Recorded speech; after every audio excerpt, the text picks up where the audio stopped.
Avant de commencer, écrivez ici dans les commentaires « Certaines âmes se retrouvent au-delà du temps ». Cela peut paraître étrange maintenant, mais à la fin de cette histoire, vous comprendrez pourquoi.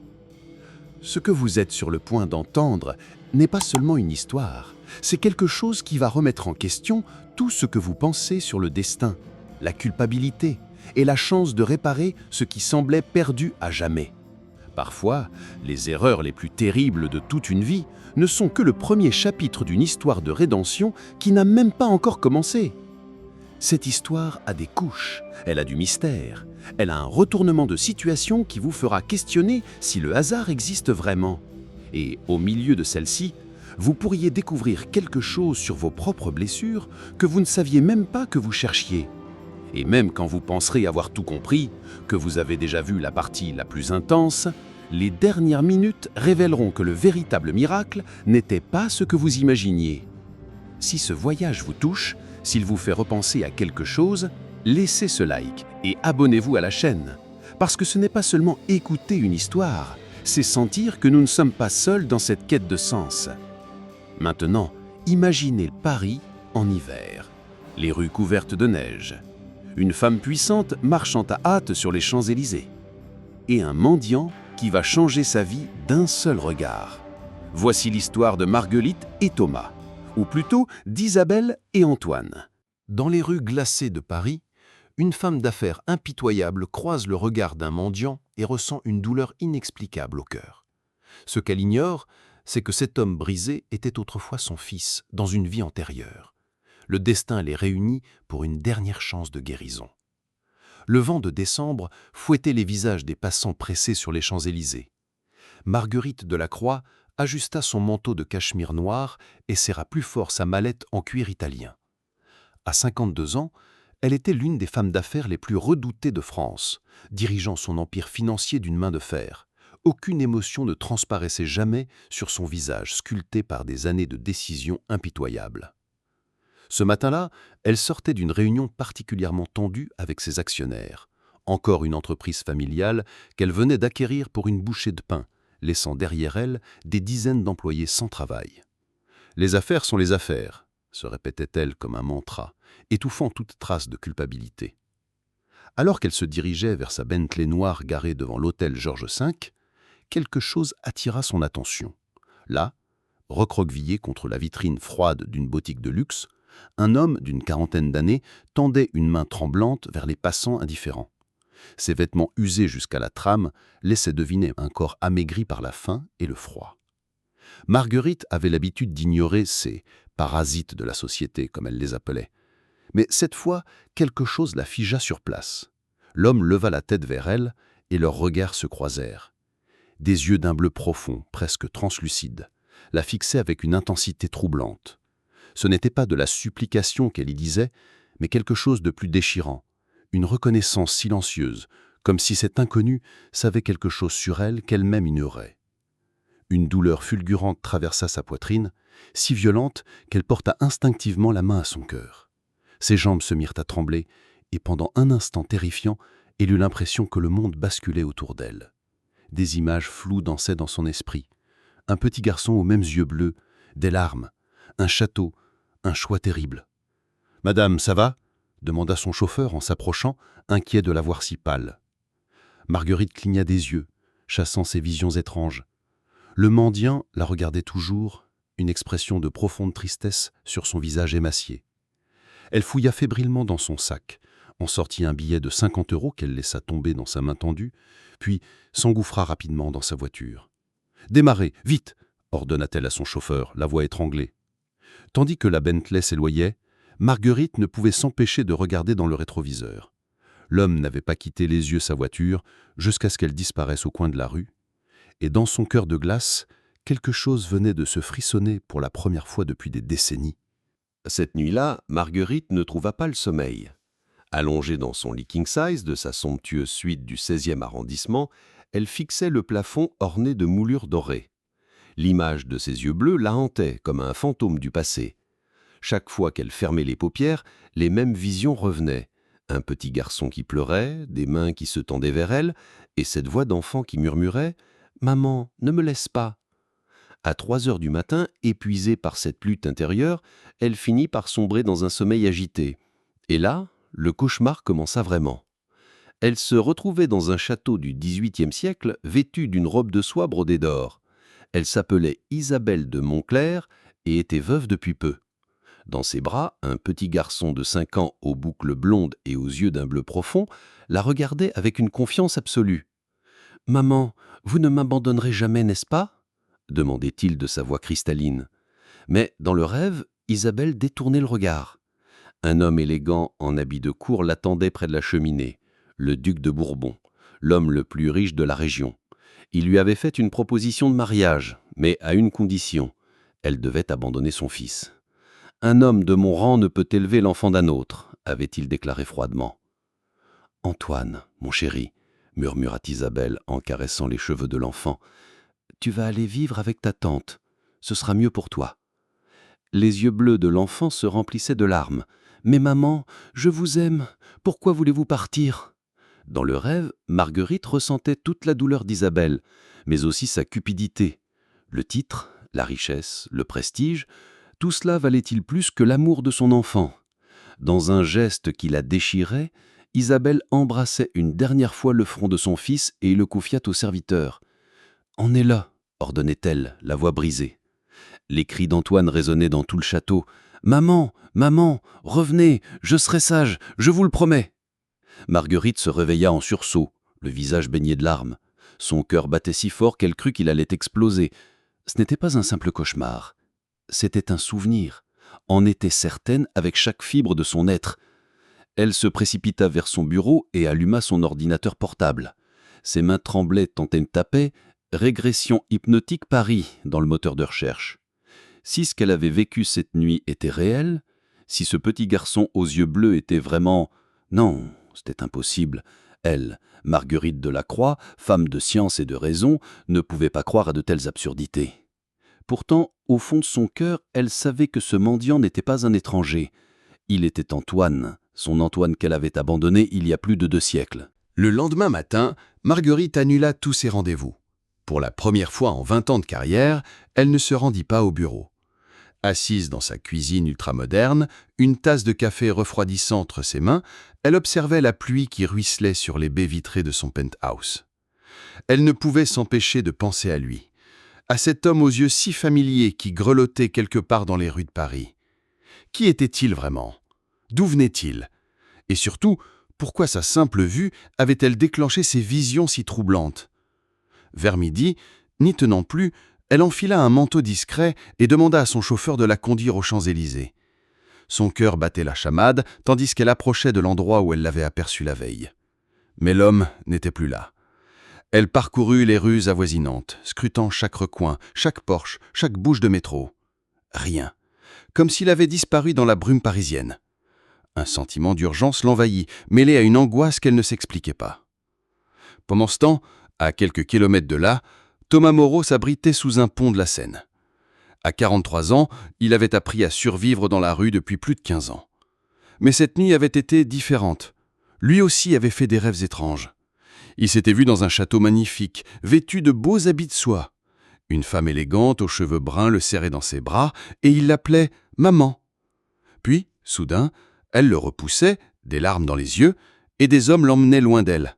Il criait, tendait les bras vers elle, mais elle détournait le regard. « Antoine, Antoine !» s'était-il réveillé en sursaut, ce prénom inconnu sur les lèvres. Depuis l'enfance, Thomas était hanté par ces flashbacks d'une époque qu'il n'avait jamais vécue. Les éducateurs de l'orphelinat où il avait grandi les attribuaient à son imagination débordante, mais lui savait que c'était différent. Ses souvenirs étaient trop précis, trop douloureux pour être inventés. Il sortit de sa poche un carnet usé et se mit à dessiner, comme il le faisait compulsivement depuis des années. Sa main traçait instinctivement des blasons, des châteaux, des scènes de cour. Toujours les mêmes motifs, comme si une mémoire ancestrale guidait son crayon. Aujourd'hui, il dessinait le visage d'une femme aux traits nobles, aux yeux sombres, remplis de culpabilité. Une femme qui lui rappelait étrangement celle qu'il avait croisée la veille. Cette inconnue élégante, qu'il avait regardée avec tant d'intensité avant de fuir, comme si elle aussi avait reconnu quelque chose en lui. « Pourquoi m'avez-vous abandonné ?» murmura-t-il en contemplant son dessin. Ces mots étaient sortis de sa bouche sans qu'il s'en rende compte, porteurs d'une douleur si profonde qu'elle semblait venir du fond des âges. Quelque part dans Paris, une femme riche et puissante le cherchait désespérément, sans savoir qu'elle était sur le point de rouvrir une blessure vieille de plusieurs siècles. Le destin tissait ses fils invisibles, rapprochant inexorablement deux âmes liées par un passé qu'elle commençait à peine à entrevoir. 3 jours plus tard, Marguerite poussa la porte du cabinet du docteur Philippe Renaud, spécialiste reconnu en thérapie par régression hypnotique. L'homme, la soixantaine bienveillante, l'accueillit dans un bureau aux murs tapissés de livres sur la psychologie et les vies antérieures. « Madame Delacroix, que puis-je faire pour vous » demanda-t-il d'une voix apaisante. Marguerite hésita. Elle, qui dirigeait des conseils d'administration sans sourciller, se sentait soudain vulnérable. « Docteur, je fais des rêves, très précis, des rêves qui semblent être des souvenirs d'une autre époque. Je sais que cela peut paraître ridicule. »« Rien n'est ridicule quand il s'agit de l'âme humaine, » la rassura le thérapeute. « Voulez-vous essayer une séance ? L'hypnose nous permettra d'explorer ces images en profondeur. » 1 heure plus tard, Marguerite était allongée sur un divan confortable, les yeux fermés, plongée dans un état de relaxation profonde. La voix du docteur Renaud la guidait doucement vers les méandres de sa mémoire. « Remontez le temps, Marguerite. Laissez votre esprit voyager vers ces souvenirs qui vous troublent. » Soudain, tout devint d'une clarté saisissante. Elle était Isabelle de Montclair, veuve du comte Henri de Montclair, morte brutalement dans un accident de chasse. L'année était 1756. Elle vivait dans le château familial avec son fils unique, Antoine, âgé de 5 ans. « Décrivez-moi votre fils, » murmura le docteur. « Il est magnifique, » chuchota Marguerite. « Des boucles blondes comme les blés, des yeux d'un bleu si pur. Il dessine sans cesse des chevaux et des soldats. Il rêve de devenir chevalier comme son père. Il me dit tous les soirs, « Maman, vous êtes la plus belle dame du monde, et moi je vous protégerai toujours. Oh mon Dieu, mon petit Antoine !» Que s'est-il passé ensuite ? Le visage de Marguerite se crispa de douleur. « Le duc de Bourbon, Louis-Henri de Bourbon-Condé, l'homme le plus riche et le plus puissant de la région. Il m'a demandé en mariage, mais il avait une condition inacceptable. » « Laquelle ? » « Antoine devait partir. Le duc ne voulait pas élever l'enfant d'un autre homme. Il m'a dit, « Choisissez Isabelle, votre fils ou votre rang dans la société. » J'étais jeune, j'avais peur de la pauvreté, de l'avenir incertain. Le château était criblé de dettes. Marguerite sanglotait maintenant, sans retenue. J'ai choisi le pouvoir, l'argent, la sécurité. J'ai abandonné mon propre enfant. Je l'ai confié à ma sœur qui vivait loin de la cour. Je ne l'ai plus jamais revu. Antoine est mort de chagrin 2 ans plus tard. Il m'appelait encore dans son délire avant de s'éteindre. Et moi, j'étais en train de danser dans les salons dorés de Versailles. Quand elle sortit de l'hypnose, Marguerite était dévastée. Le docteur Renaud la regardait avec compassion. « Les vies antérieures nous rattrapent parfois pour nous donner une seconde chance. Si ce que vous avez vécu est réel, alors cet homme que vous cherchez pourrait bien être l'âme d'Antoine, revenu pour que justice soit rendue. » Marguerite sécha ses larmes et se redressa.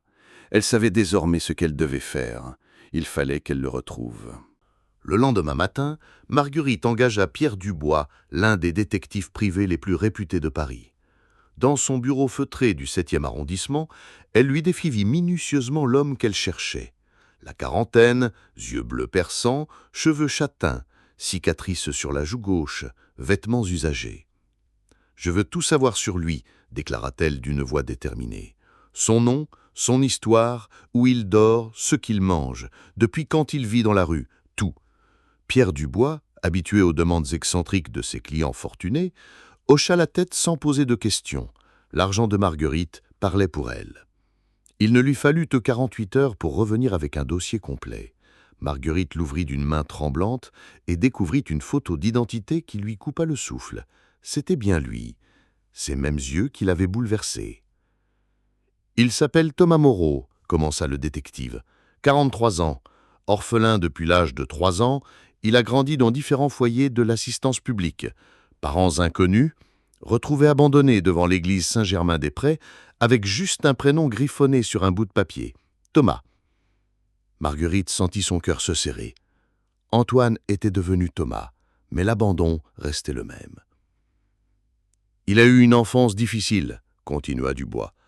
Les éducateurs le décrivaient comme un enfant renfermé, sujet à des cauchemars récurrents. Il dessinait obsessionnellement des châteaux et des blasons médiévaux. Très intelligent, mais incapable de s'adapter. À 18 ans, il a fui le système et a vécu de petits boulots jusqu'à ce que des problèmes d'alcool le mènent à la rue, il y a 15 ans. Des dessins de châteaux, murmura Marguerite, se souvenant des images de sa régression. Et maintenant, où vit-il ? Il se déplace beaucoup, mais il revient souvent dormir sous le pont de Bir Hakeim. Les associations caritatives le connaissent bien. Solitaire, méfiant, mais pas violent. Il refuse généralement l'aide, sauf quand le froid devient insupportable. Le détective sortit d'autres documents de son dossier. « Et voici le plus étrange, Madame Delacroix. J'ai retrouvé quelques-uns de ces dessins que les bénévoles avaient conservés. Regardez. » Marguerite examina les croquis et faillit s'évanouir. C'était le château de Montclair reproduit avec une précision stupéfiante. Chaque tour, chaque créneau, chaque détail architectural était parfaitement exact. Et là, dans un coin du dessin, un blason familial qu'elle reconnaissait parfaitement, celui de Montclair, avec ses 3 lions dorés sur fond azur. « Comment peut-il connaître ces détails ?» chuchota-t-elle. « C'est précisément ce que je me suis demandé, » répondit le détective. « Ce château a été détruit pendant la Révolution française. Il n'en reste plus aucune trace, pas même dans les archives nationales. Seuls des documents privés, très rares, pourraient contenir de telles informations. Et pourtant, cet homme sans éducation les a reproduits parfaitement. » Marguerite referma le dossier, les mains tremblantes. Il n'y avait plus aucun doute possible. Thomas Moreau était bien la réincarnation de son fils Antoine. Le petit garçon qu'elle avait abandonné par cupidité était revenu et le destin lui offrait une chance de racheter sa faute. « Monsieur Dubois, dit-elle en se levant, j'ai encore besoin de vos services. Mais cette fois, il s'agit de l'aider discrètement. Je veux qu'il ait un toit, de la nourriture, des vêtements propres, sans qu'il sache que cela vient de moi. » Le détective la regarda avec curiosité, mais acquiesça. Dans ce métier, il avait appris à ne jamais juger les motivations de ses clients, surtout quand elles payaient aussi généreusement. Les semaines suivantes furent une danse délicate entre l'ombre et la lumière. Thomas remarqua rapidement que sa vie prenait une tournure étrange.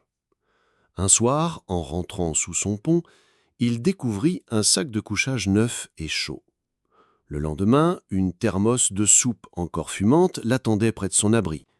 Puis ce furent des vêtements propres à sa taille, des médicaments pour sa toux persistante et même un petit réchaud portable. Au début, il se méfia. La rue lui avait appris que rien n'était gratuit. Il se demandait qui pouvait bien s'intéresser à lui avec tant de générosité.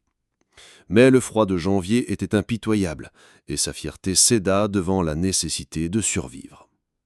Un matin, alors qu'il réchauffait ses mains autour d'un gobelet de café chaud mystérieusement apparu, une femme d'âge moyen s'approcha de lui. Elle portait l'uniforme bleu d'une association caritative. « Bonjour Thomas, » dit-elle avec un sourire bienveillant. « Je m'appelle Marie, je travaille pour l'association Nouveau Départ. Une donatrice anonyme souhaite vous offrir un hébergement temporaire dans notre centre. Que diriez-vous d'un lit au chaud et de 3 repas par jour ?» Thomas leva vers elle ses yeux bleus fatigués. « Pourquoi moi ? Il y a des centaines de SDF à Paris. » « Parfois, les anges gardiens choisissent leurs protégés de façon mystérieuse, » répondit Marie en haussant les épaules. « L'important, c'est que quelqu'un se soucie de vous. » Ce soir-là, Thomas dormit dans un vrai lit pour la première fois depuis des mois. Mais le sommeil n'apporta pas la paix. Les rêves revinrent plus intenses que jamais. Il était redevenu Antoine, le petit garçon aux habits de soie. Il courait dans les couloirs du château, appelant sa mère qui s'éloignait de plus en plus. « Maman, maman, revenez !» criait-il dans son rêve. Mais Isabelle montait dans un carrosse doré aux côtés d'un homme qu'il ne connaissait pas. Elle ne se retournait même pas quand le carrosse s'éloignait, laissant derrière lui un petit garçon en pleurs. Thomas se réveilla en sursaut, le visage baigné de larmes. Ses visions étaient si réelles qu'il pouvait encore sentir l'odeur de la poudre et des parfums de la cour. Pourquoi ces souvenirs d'une vie qu'il n'avait jamais vécue le hantaient-ils avec une telle précision? De son côté, Marguerite recevait des rapports réguliers de Marie. Thomas se remettait lentement sur pied, mais restait distant et méfiant. Il passait ses journées à dessiner, toujours les mêmes motifs obsessionnels, château, blason, et maintenant une femme brune aux yeux sombres qui lui ressemblait étrangement. « Il faut que je le voie », murmura Marguerite en contemplant l'un de ces dessins que Marie lui avait apportés. « Il faut que je lui parle. » « Madame Delacroix, l'avertit Marie, Thomas est très fragile psychologiquement. Si vous vous révélez trop brutalement, vous risquez de le faire fuir définitivement. » Mais Marguerite n'en pouvait plus. Chaque nuit, elle entendait les pleurs d'Antoine dans ses rêves. Chaque jour, elle portait le poids de sa culpabilité passée. Il fallait qu'elle trouve un moyen de s'approcher de lui, de gagner sa confiance, de réparer ce qui avait été brisé il y a des siècles. L'opportunité se présenta un mardi matin pluvieux de février. Marguerite, qui ne pouvait plus se concentrer sur son travail depuis des semaines, décida de se rendre discrètement au café situé près du centre d'hébergement. Elle savait que Thomas s'y rendait chaque matin pour prendre son petit déjeuner. Vêtue simplement d'un pull beige et d'un jean, une tenue qu'elle n'avait pas portée depuis des années, elle s'installa à une table près de la fenêtre et commanda un café. Ses mains tremblaient légèrement quand elle vit la silhouette familière pousser la porte du café. Thomas avait meilleure mine. Les vêtements propres et les repas réguliers avaient redonné un peu de couleur à son visage émacié. Mais ses yeux bleus portaient toujours cette mélancolie profonde qui avait tant troublé Marguerite lors de leur première rencontre. Il s'assit à une table voisine et sortit son carnet de dessin habituel. Marguerite l'observait du coin de l'œil, le cœur battant. Il était si près. Elle pouvait presque sentir cette connexion invisible qui les liait. Soudain, Thomas leva la tête et leurs regards se croisèrent à nouveau. Cette fois, ni l'un ni l'autre ne détourna les yeux. Un long moment s'écoula chargé d'une reconnaissance mutuelle qu'il ne pouvait s'expliquer. « Excusez-moi, » dit finalement Marguerite en se levant. « Je vous ai déjà vu quelque part, n'est-ce pas ?» Thomas hocha lentement la tête. « Oui, aux Champs-Élysées. Vous m'aviez donné de l'argent. Pourquoi ?» Marguerite s'approcha, le cœur battant. « Puis m'asseoir ? J'aimerais vous parler, si vous le permettez. » Après une hésitation, Thomas acquiesça. Marguerite prit place en face de lui et remarqua immédiatement le dessin sur lequel il travaillait. C'était son propre visage, reproduit avec une précision troublante. « Vous me dessinez ?» chuchota-t-elle, émue. « Je ne sais pas pourquoi, » répondit Thomas gêné. « Depuis que je vous ai vu, votre visage me hante. J'ai l'impression de vous connaître depuis toujours, mais c'est impossible. Vous êtes une dame de la haute société, et moi ? Et vous ? Vous êtes Thomas, l'interrompit doucement Marguerite. Thomas Moreau. Vous avez grandi dans des foyers, vous dessinez des châteaux depuis l'enfance, et vous faites des rêves étranges d'une époque que vous n'avez jamais vécue. Thomas la regarda stupéfait. Comment savez-vous tout cela ? Parce que je fais les mêmes rêves, avoua Marguerite, les yeux brillants de larmes contenues. Je rêve d'un petit garçon aux yeux bleus comme les vôtres, d'un château, d'un abandon que je n'arrive pas à oublier. Le château, murmura Thomas, avec les 3 lions dorés sur le blason. Les armes de Montclair, compléta Marguerite dans un souffle. Ils se regardèrent en silence, tous deux, conscients qu'ils étaient en train de franchir un seuil dont ils ne reviendraient jamais. Thomas ferma son carnet de dessin et posa ses mains sur la table.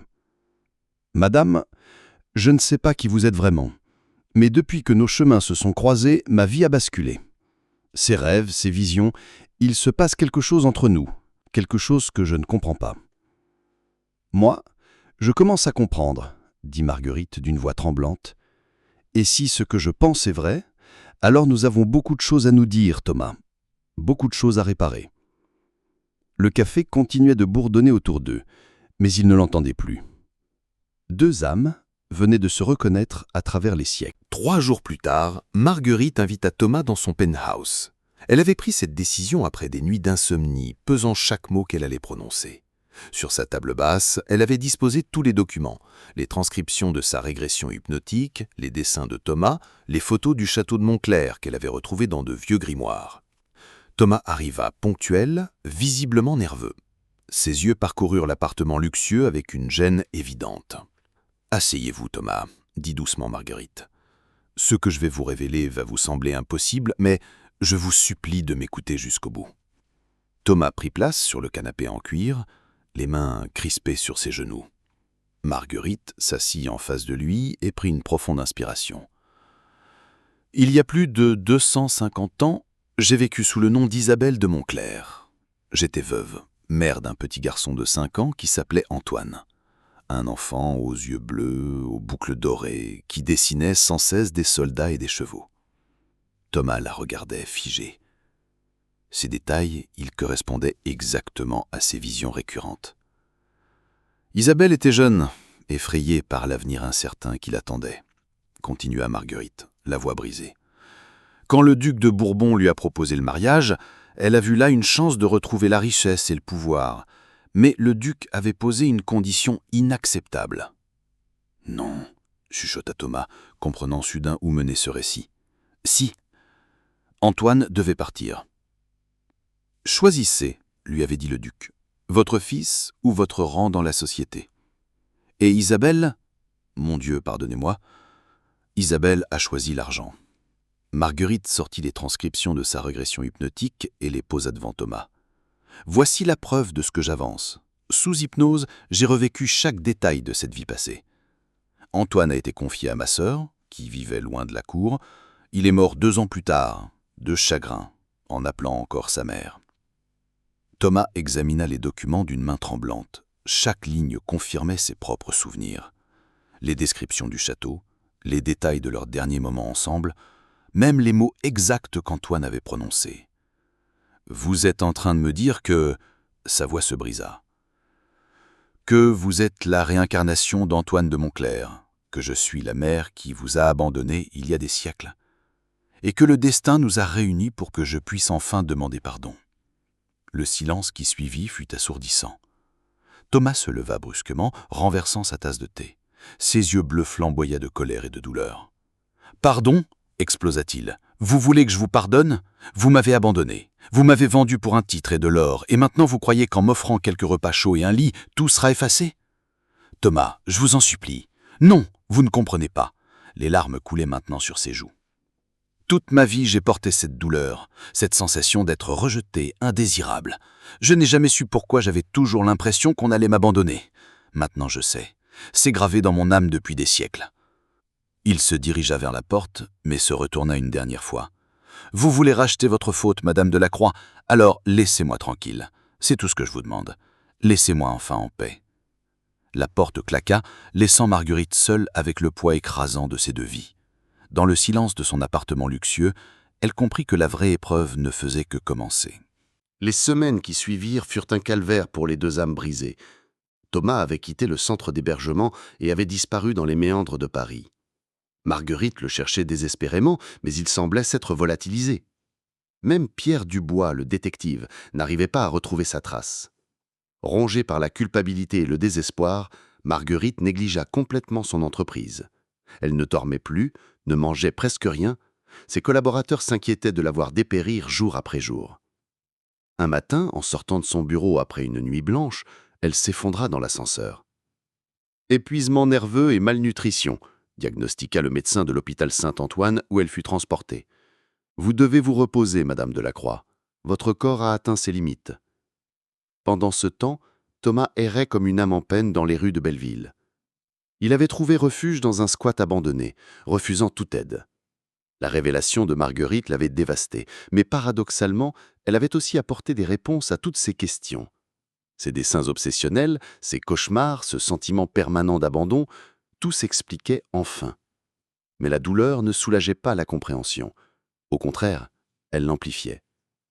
Une nuit, alors qu'il grelottait dans son refuge de fortune, une vision d'une clarté saisissante l'assaillit. Il était redevenu Antoine, mais cette fois, il voyait sa mère à travers les yeux d'un adulte. Isabelle pleurait en secret dans sa chambre, tenant contre elle une chemise de son fils.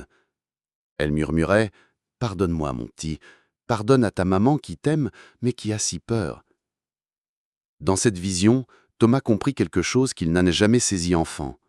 Isabelle n'avait pas agi par méchanceté, mais par terreur. La peur de la pauvreté, de l'avenir incertain, l'avait poussée à faire un choix horrible. Elle aussi était victime de son époque, de la société impitoyable qui ne laissait aucune place aux femmes seules. Le lendemain, Thomas apprit par hasard, en entendant une conversation dans la rue, que Marguerite Delacroix avait été hospitalisée. Ils disent qu'elle est en train de mourir de chagrin, chuchota une passante à sa voisine. Ces mots firent l'effet d'un électrochoc à Thomas. Malgré sa colère, malgré sa douleur, il ne pouvait pas la laisser mourir. Pas encore. Pas avant d'avoir vidé vraiment son cœur. Il se rendit à l'hôpital Saint-Antoine par une froide soirée de mars. Marguerite était dans une chambre privée, pâle comme un linge, reliée à des perfusions. En le voyant entrer, ses yeux s'emplirent de larmes. « Thomas, vous êtes venu » chuchota-t-elle d'une voix faible. « Je ne pouvais pas vous laisser partir, pas avant de vous avoir dit ce que j'ai compris. » Il prit une profonde inspiration. « Dans mes visions, j'ai vu Isabelle pleurer seule dans sa chambre. J'ai vu sa peur, son désespoir. Vous n'étiez qu'une jeune femme effrayée par l'avenir.